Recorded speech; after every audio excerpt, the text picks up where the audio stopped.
There's a myth going round town that when you get older you just sit down and start rocking, just rocking. In a way that's true, if you know what I mean. Just take a look at the senior scene. Well, it's rocking. Yeah, it's rocking. We're pulling our weight, learning the code. Welcome to In Praise of Age.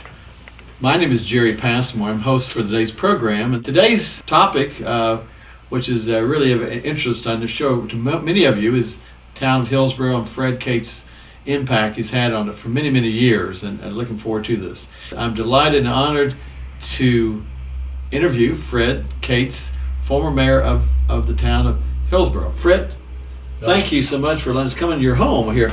This is a great opportunity to... I want to extend a very warm welcome to you, and I appreciate you coming into my home to hopefully let some people know about things of Hillsborough interested they're not aware of. Yeah, you have a beautiful home here at Historic Homes. This is one of the historic homes, isn't it? My father built this house in 1934. I was 7 years of age. Oh, when you came here. I've been living in this house for 73 years, and Saturday will mark my 85th birthday. Well, great. I'll say happy birthday to you early. I guess you're the first to do that. This is really great. Most people can't say they've lived in a home this long. Most I people feel very fortunate too. Yeah, I'm sure there's a lot of memories, and we're going to kind of take a few shots around the house here, with your permission, kind of capture some of those memories over the years that you've had, and personally, as well as some of the things that have impacted the broader community here in the town of Hillsborough. But thank you again for doing this. Let's sort of start from the beginning, I guess, is sort of start from your ancestry, because I know you're one of the most unique folks that most of your relatives have been in this area of Orange County and Hillsborough area for many, many, many generations. Is that correct? Going back to 1700s? Going back to 1753. Uh-huh. And my father was from southern Bavaria, moved to Scotland, mm-hmm. and then to Orange County. And my mother was Irish, and she moved, her family moved to Virginia, and then migrated to Missouri by covered wagon, incidentally. And my great-great-great-great-grandmother was the first person buried in the Catesville, Missouri cemetery. Uh-huh. So the history goes back many years. Yeah. So how did they come back to Hillsborough, or Orange County? What brought them back and moved to Missouri? I had an uncle, Earl Vanata, mm-hmm. who lived out just south of town and had a dairy farm. In fact, he was the first dairyman to deliver milk house to house, which took place in Durham. And my Aunt Von Seal, was pregnant, expecting a child, and she wrote to her sister, which is my grandmother, to please let my mother come out and be with her when she had the baby. And that's how my mother came back here to North Carolina, and she wrote such glowing letters back to Missouri that the entire family came here.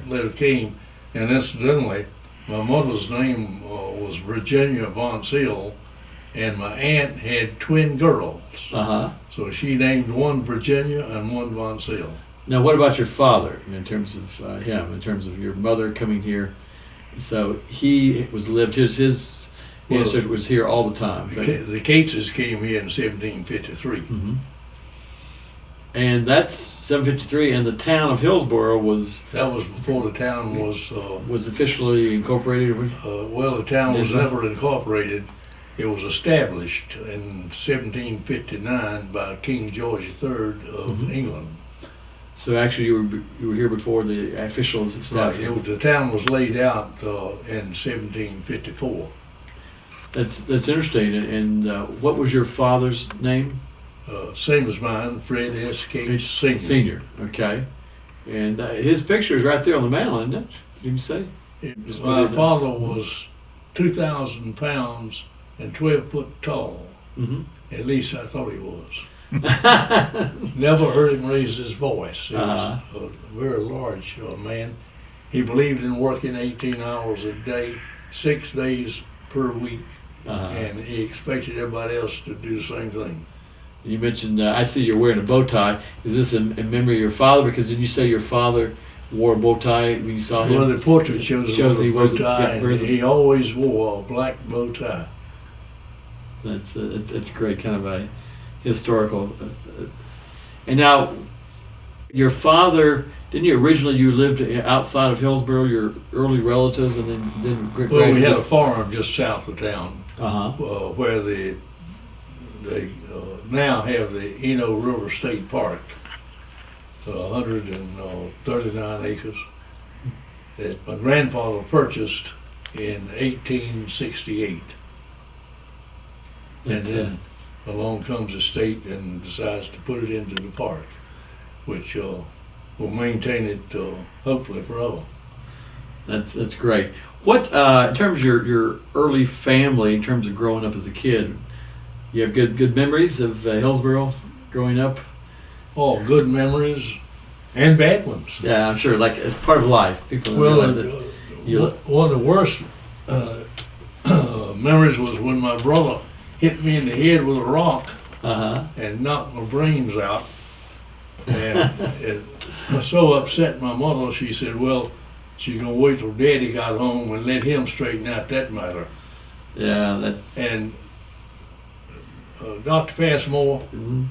the next that night when Daddy came in to eat, and he always sat down exactly at 6 o'clock, Mother told him what had happened. He didn't say anything, he just kept eating. He got up and left to go back to work. And the next afternoon, when we got home from school, an old pickup truck drove up with another cow on it. Mm-hmm. He hit me in the head with a rock because he thought it was my time to milk. Mm-hmm. And that's how the argument started. At any rate, Daddy got 2 cows, so both of us had milk every day. And until this day, my brother and I have never argued over anything. Oh, that's wonderful. That's a good thing. So, as far as your current relatives, you had just one brother? You had any other sisters? I had a brother and 2 sisters that were 2 and 3 years older than I was. My brother was younger. Sure. And he lives in Chapel Hill, that's correct? Well, after he finished law school, he stayed in Chapel Hill and in the real estate business. Sure. On that.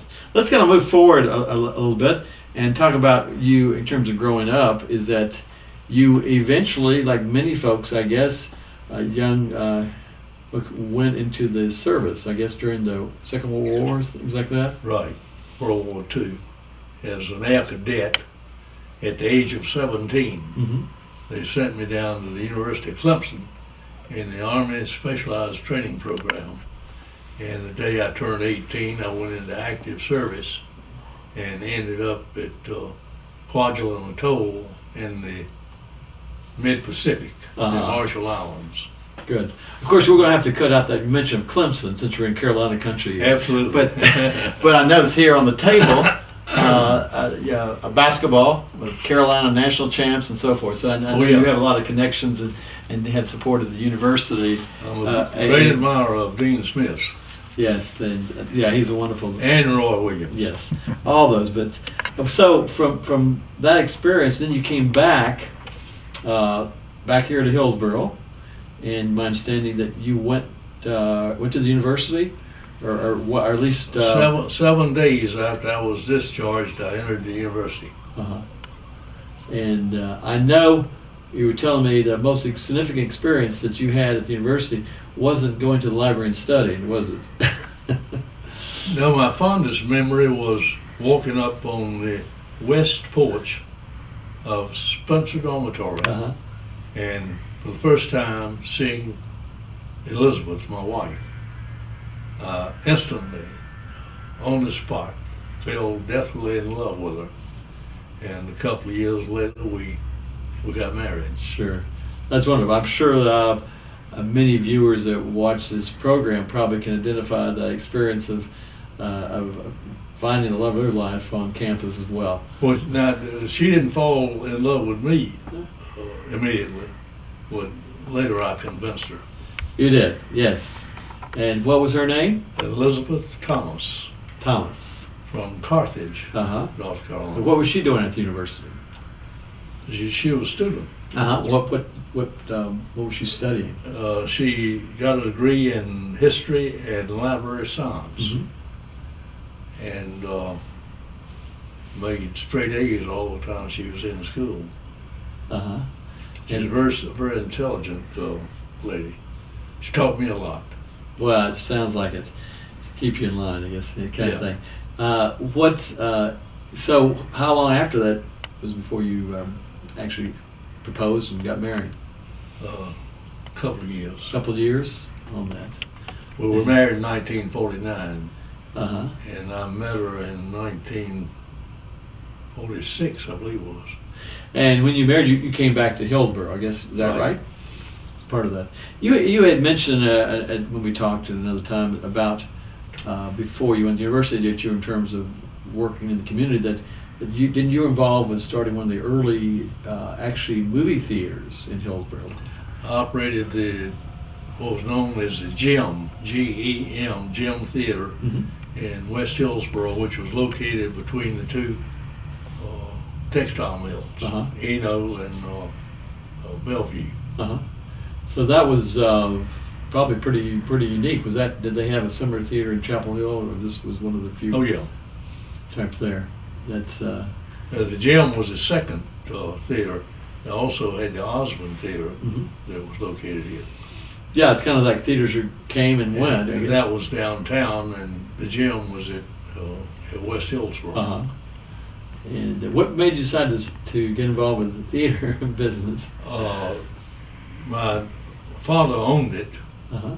and the person who was leasing it decided to get out. Uh-huh. And so Daddy asked me to run it for a while till he could find somebody. And I stayed there several years. As that, you mentioned that. That's how I got into the theater business. On that, that's interesting. And I know that you call your affectionately your wife Lib. Is that what you call it? Is that you've had several children, I guess, and as a result of your marriage? 5. 5? Up on the wall. Well, yeah, 5. I know 5 daughters up here, and we'll take a photo of that in just a little bit. But sort of give us their names, sort of the order. Betsy, Diane, Sarah, Mary, and Julie, uh-huh. baby. Sound like Lib was a great role model for them as a mother. Well, she taught school for 32 years, and she sang in the church choir for 35 years, and they're the kind of experiences that help kids a lot. And she was also very interested in community affairs such as historic preservation and development. Yeah. Let's kind of focus now on the town of Hillsborough a little bit.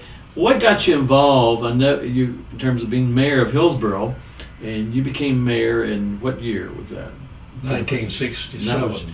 That was the. Now, did you run for mayor a couple of times and you lost, or what? What? The first 2 times I ran, I lost, and I was getting in a situation. I started hoping maybe I'd beat Abraham Lincoln's record and have to run 5 times. Was that his thing 5 times before he was elected? Yeah.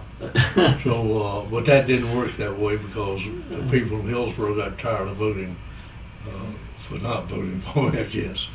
But the 3rd time I was elected, that was 1967, and then was reelected 8 terms for 16 years. Yeah, it's great.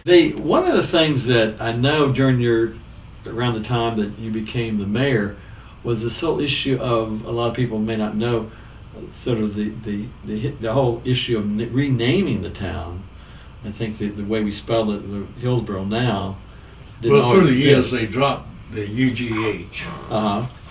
And Dr. Mary Claire Engstrom, God bless her sweet soul, she was a great historian, and she led the way along with Judge L.J. Phipps in passing the legislation to rename the Hillsborough to its original spelling, and that took place in 1966, Mm-hmm. just before I was elected mayor. And then which was the spelling, the English spelling, they correct from Correct. English in that. And of course I know one of the things that was very much interesting in it, when you became mayor, you and Liv helped to promote the history. One of the key things I'm sure you're proud of is promoting the history of Hillsborough, and wearing I guess English robe and so forth for in Hillsborough. Actually, that started in 1966 Uh-huh. with Dr. Engstrom's research and development, really. And then I just took it up beginning 1967. Yes, and I think I've got it here, and I'll probably hold up the camera. This is a picture, I guess, in your early years of wearing the official, the continue on the tradition of the robe. And that's in my office at the town hall, known as the Rough and Roulette House. And the hat as well as Chain of command, a type thing. which is right there. Yeah, let me pull this up for our viewers.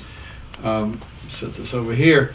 Is that as part of wearing the traditional robe, this is around your neck, and this, what is this symbolism of this, and where did it come from?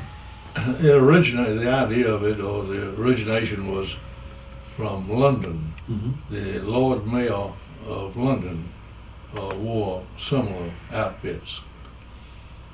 And this chain of command. And then I think the other thing that's And they still do today. to still do today, Yeah. carrying the historic tradition. Right. And I think that's one of the things that I'm sure you and your wife Liv were proud of, promoting Hillsborough, the historic connection, Right. regardless through time. And the hat that you wore, that's a lovely hat. Maybe one of these days they'll go back, and some of the mayors, current mayors, may go back to promoting the history as well as the traditions that you. They do. The present mayor is very interested in historic preservation, but there's a painting over there to your right that my daughter Mary did, and I think that had a tremendous impact upon the community. I related once to you about the time that I had school classes coming up almost right. every day. And while I was waiting for them to arrive, I'd go out, get on the lawnmower, and mow grass. Huh. And that fascinated the school kids. So right in front of this, you'd be mowing the grass. Yeah, and they always inquired, well, why is the mayor mowing the grass? And I said, well, it takes a great deal of intelligence to mow grass and mow it properly. And that's why I'm out there mowing it. I'm sure that. Go drive out through the community that afternoon, you see kids out mowing grass that had never mowed grass before. I'm thinking So it built up a lot of interest, not only with the elderly people, but the very young also. Well, I know that you and Liv are very proud of your history here of Hillsborough, and really, yes, we are. very much so. And I think she was involved, or you yourself, in the Historic Society here. Yes. Part In of fact, she was Dan Moore's right-hand person in setting up the Borough Commission, Borough School Commission, the Historic Hillsborough Commission. And she was very much interested in setting up the historic district. She and myself, we traveled to Virginia, Wilmington, even Oklahoma City, Salisbury, North Carolina, to check into the regularities of historic district. And came home and presented it to the town, and we adopted the historic district. And there's a lot of reasons for that, more than just historic preservation. There were lots of grants, federal and state grants, that you could not qualify for if you didn't have a historic area. And once we did that, then we started getting some. We received a $180,000 grant for the town hall. Yeah, I know that's one of the things you're proud of, that during your tenure that you were instrumental in the current town hall here in terms of getting grants to try to purchase that. What was the name of the property that you involved Rough in? and Rulac House. Again? It was a real challenge. Dr. Passmore, it was ready to just fall, collapse. Mm-hmm. And it was the worst eyesore in the entire town, composed of old block. Mm-hmm. And we were able to get that grant and go to work on it, and I'd go to talk with architects and builders, and there's no way that I could do it. Well, I found some local carpenters out here north of town, Charlie Hines and his crowd, his group, and they did a marvelous job with it. It's a lovely place. When I first came to And they were 75-year-old carpenters that had the patience to do it, to and do see it. the importance of preservation of historic landmarks that now we take for granted. And I really enjoyed doing that. I know that's something you're definitely proud of. The what do you see some of the things that you saw during your administration at different times as mayor that you feel you're most proud of as far as your legacy? Well, before we leave the subject of the town hall, as we were completing the town hall, various citizens would come in and present a chair or a sofa. One person paid for all the hardware. That was the greatest reward I received in my mind and heart, because of their contributions to the town hall. And we ended up, Jerry, with no debt. It was paid for as we finished it in full, along with the town support and the grants. Federal grant. That's a wonderful statement, considering most people nowadays. In addition to that, there were several things that we did that I thought was outstanding. We built a new water plant, a new wastewater treatment facility at a cost of $6.5 million. And at that time, that was between 70 and 75. The town of Hillsborough received more federal and state grant money on a per capita basis than any town in the United States. That's great. Didn't you also receive monies like to pave streets and things like that? Well, we were the second town in North Carolina to be able to claim to have all of our streets paved. The first town to do that was in Jamestown, up near Greensboro. Sure. And they had an ABC store that provided them with a lot of revenue. On that. I know, looking to the future here in terms of the town of Hillsborough, and I know you're proud of this town and what you've contributed, as well as you're proud of its current situation, as well as the future. What are your hopes and dreams for Hillsborough future? I know you're excited about some of the new developments, like I think the hospital. Well, the hospital will be the putting the cherry on a nut sundae. It will improve the economy tremendously, give better medical service to everyone in the not only the county but the entire area, and it will just be a great asset. Yeah, I know. Down at Waterstone here at UNC Hospital, also the Durham Tech, I think, is again is a major education. Is contributing every day now, and there's nowhere to go except up. For the folks in this area, I know I know you've been really concerned about making sure people have good jobs and and during your administration even more so, to have education. Education is the answer to all of it. Absolutely, and I know from my standpoint of being the director of the Department of Aging, of this becoming more and more, or it already is, because people love the place, they stay here and are aging in place. As I mentioned earlier, the 60-plus population, it's about 20% of the largest in the whole county as far as towns. But more and more folks are moving here. I've seen retirement communities being built in the area now here, and, choosing to come to Hillsborough. But mentioning education a moment ago, my wife's father was superintendent of Moore County Schools for 30 years, and her mother was a speech therapist who taught school also. So that's where Lib really acquired all of her interest in education. That's great. Well, Fred, we have to close down our interview here today, but I really enjoyed it. Anything else you'd like to say that we may have missed in this, but trying to capture sort of the essence of many things you've done? Jerry, I just glanced over here and saw this picture. Can you get that on the camera at all? That's my daughter, granddaughter. Sure. Sally Henry. And she, a couple of weeks ago, returned from Chile, where she was one of 3 invitees from the United States to ride in the open jumper class. That's wonderful. And wait a minute, she won first place. That is great.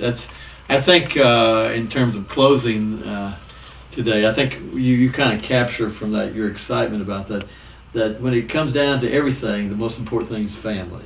Oh, absolutely. And in terms of carrying on some of the many traditions you've done for Hillsborough, but who will, in the future will carry on the love for this community and your family in the future. But well, I certainly want to thank the people of Hillsborough for allowing me to be the mayor, and for me to let them know I enjoyed every single second of it.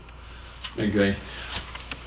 Fred, you are definitely a Hillsborough original. Thank you so much for your impact and moving forward this town. Thank you so much. Thank you. Thank you for being with us for In Praise of It. There's a myth going round town that when you get older you just sit down and start rocking. Just rocking. In a way that's true, if you know what I mean. Just take a look at the senior scene. Well, it's rockin'. Yeah, it's rockin'. We're pulling our weight, learning the code, clicking our heels, sharing the load.